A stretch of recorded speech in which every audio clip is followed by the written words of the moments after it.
Campagnes voor statenverkiezingen beginnen op gang te komen, want die verkiezingen die zijn al over 2 maanden. Minister Hoekstra kwam vanochtend lokale CDA'ers moed inspreken. En verder in deze Zeeland nu. Blauwe rozen vestigen aandacht op depressies. En gemalen maken overuren.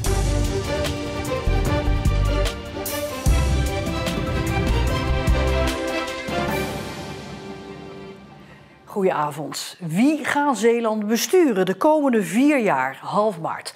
Dan kiezen we de nieuwe Provinciale Staten die uit 39 leden bestaan.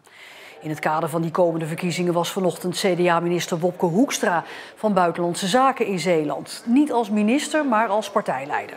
Hoekstra wilde de Zeeuwse CDA'ers vertrouwen geven.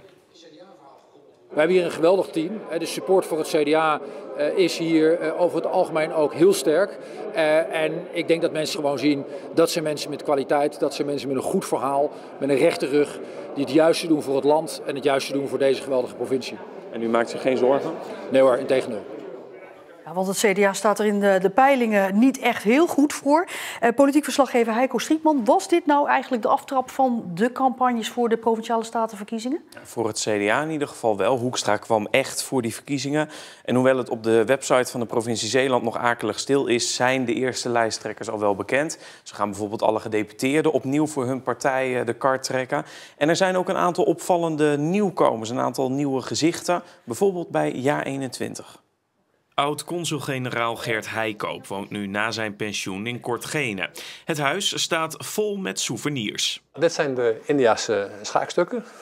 Dat is één van de 35 schaakspellen die u heeft, hè? Ja, verzameld van over de hele wereld. We hebben in 10 landen gewoond, over de hele wereld verspreid, over 4 continenten. En ik ben een verzamelaar van schaakspelen. Dus overal kochten we een paar van die dingen. Ik heb ze uit Mexico, de Verenigde Staten, India, het Midden-Oosten, Iran, noem maar op. Wat is het schaakspel? Wat is dat voor u? Inspiratie, strategie en tactiek. Een beetje wat in het leven ook terugkomt, ook in de politiek. Nu gaat Heikoop zelf die politiek in, omdat hij zich zorgen maakt. Als je over het platteland rijdt hier in Nederland, overal hangen die vlaggen op hun kop. Als je ziet opiniepeilingen, ze geven deze regering een 3,3 als rapportcijfer. Dat is ongekend laag, in geen tientallen jaren voorgekomen. En er gaan ook dingen verkeerd. Nog een nieuwkomer, basisschooldirecteur Liso Koppenjan. Met nagenoeg geen politieke ervaring is hij meteen lijsttrekker voor de ChristenUnie. Ja, dat is inderdaad wel een hele uitdaging, ja. Ik voel me ontzettend vereerd dat ze zoveel vertrouwen in mij hebben. Soms komen er dingen op je pad. Er werd gezocht naar mensen die op de lijst wilden gaan en van het een kwam het ander. Is meester Liso een beetje aardig? Ja, die is erg aardig. Ja. Wat vind je het leukste aan hem? Dat hij voor Ajax is. Hij is voor Ajax. Zeker.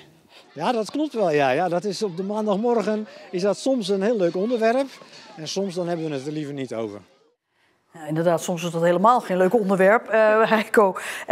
Zien we deze nieuwe gezichten straks ook echt terug in Provinciale Staten van Zeeland? Nou, gezien de peilingen zeker. De ChristenUnie hoopt zelfs van 2 naar 3 zetels te gaan. Nou, als je kijkt naar jaar 21 BBB, dan komen die, zoals het nu lijkt, er ook wel in.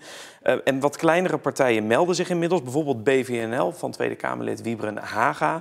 Daarvoor gaat Robert Brunke hier de kar trekken. Nou, die kennen we natuurlijk van Forum voor Democratie. En wat er nog meer bij gaat komen, ja, wie zal het zeggen? Tot 30 januari hebben partijen de tijd om zich aan te melden. Dus begin februari hebben we in ieder geval een duidelijk beeld. Heiko Strietman, dankjewel. In het ADRZ in Goes zijn vandaag blauwe rozen uitgedeeld, want het is vandaag Blue Monday. De 3e maandag van januari staat wereldwijd bekend als de depressiefste dag van het jaar. Met de rozen wordt aandacht gevraagd voor depressie en zelfmoord. Nou, ik vind het eigenlijk een heel attent gebaar. We werken natuurlijk best wel regelmatig met dit soort patiënten, wat niet iedereen altijd weet misschien. Het ziekenhuis heeft een relatief hoog aantal patiënten dat na een zelfmoordpoging op de spoedafdelingen binnenkomt. Ik vind het wel mooi dat we die patiënt soms net een beetje wel een hulpkant op kunnen sturen. Dat dit misschien stap 1 is of wel een andere stap daarnaast. Wat wij merken is dat het bespreekbaar maken, dat een belangrijke sleutel is in het omgaan met deze categorie patiënten.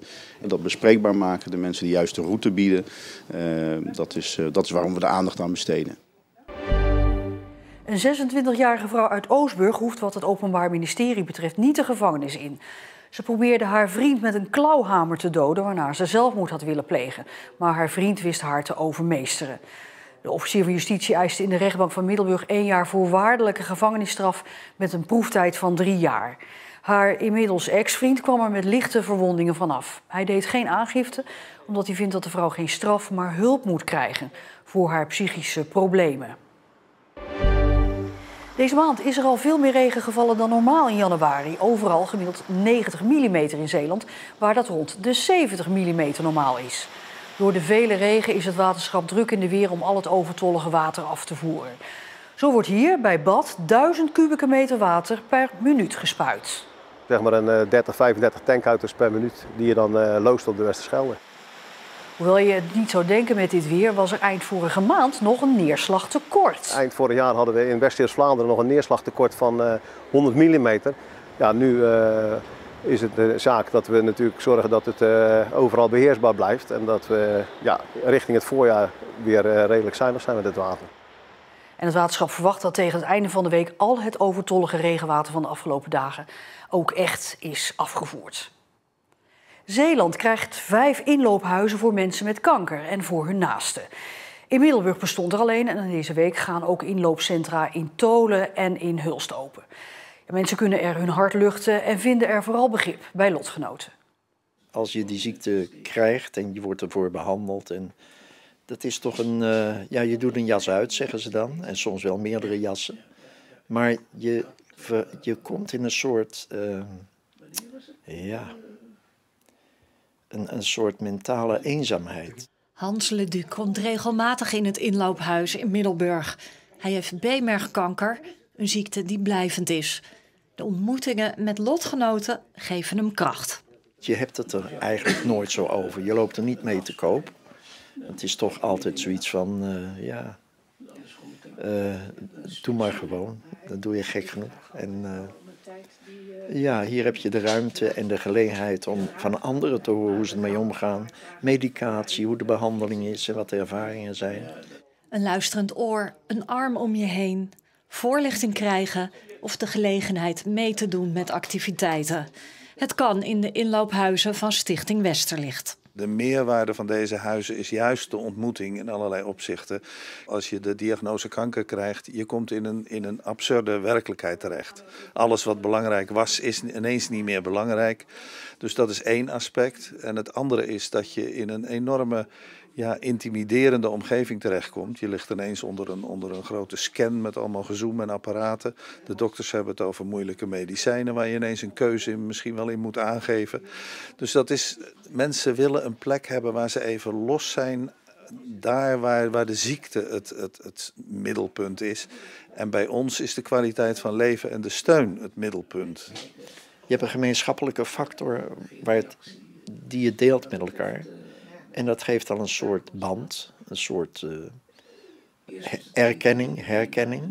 En het is erg prettig om te horen waar mensen ook mee struggelen of waar ze moeite mee hebben. Dat je denkt, dat herken ik wel. Hier in Tholen opent deze week eenzelfde inloophuis voor mensen die te maken hebben met kanker. Net als op deze plek in Hulst. Als mensen deze ziekte krijgen, welke vorm dan ook, en ze zijn niet met iemand samen, een man of een vrouw of een vriend of wat dan ook, dan zit je in je isolement nog veel sterker. En als er dan zo'n inloophuis is, kijk, ik heb thuis een liefdevolle vrouw, daar kan ik van alles mee delen, maar als die er niet zou zijn, met wie deel je het dan? En dit zijn wel dingen die moet je ergens ventileren, die moet je ergens kwijt kunnen. En ook het horen van anderen. Dat je weer in het leven gaat staan. Want je stapt eigenlijk al deels uit het leven. En hier kom je weer in contact met mensen, waardoor je denkt, het geeft je wat meer lucht en ruimte in je eigen beslommeringen, denk ik. Zeker als je alleen bent. Ook in Zierikzee en Goes zullen in de komende tijd een 4e en 5e inloophuis worden geopend.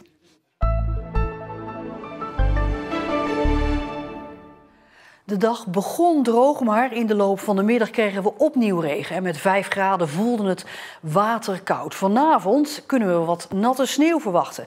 De komende dagen wordt het wel weer droog, maar ook wel weer frisser.